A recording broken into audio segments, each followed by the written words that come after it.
శంకర్ గారి first straight Telugu cinema అని ఇందాక చెప్తా ఉంటే అవునా ఇది ఫస్ట్ తెలుగు సినిమానా, ఫస్ట్ స్ట్రైట్ సినిమానా అనిపించింది. ఎందుకంటే sir, for all the people of Telangana and Andhra Pradesh, you are not a Tamil director, you are a Telugu director sir. మీరంటే అభిమానం కాదు సార్, మీరంటే respect.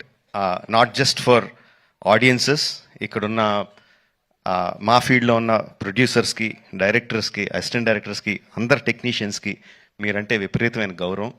I think Dil Raju గారు మీతో ఈ సినిమా చేయడానికి నాకు తెలిసి ఆ గౌరవమే మెయిన్ రీజన్ అండి, apart from all the things. ఈ గత 10 సంవత్సరాల్లో పెద్ద budget cinemas, big screen entertainments, hundreds of crores పెట్టి పాన్ ఇండియా ఫిల్మ్స్ ఇవన్నీ తీస్తున్నాం. చాలామందికి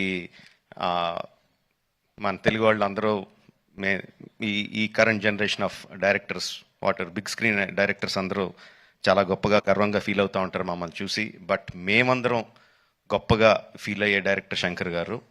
మా అందరికీ ఆయన OG. He is the original gangster of director of big screen entertainment. Is an inspiration for lot of assistant directors. అంటే అసిస్టెంట్ డైరెక్టర్స్ అంటే అప్పుడు అసిస్టెంట్ డైరెక్టర్ కాబట్టి, అంటే సినిమాని మనకున్న పెద్ద పెద్ద కళల్ని సినిమా మీద, స్క్రీన్ మీద ఆవిష్కరించడానికి మనం భయపడక్కర్లేదు.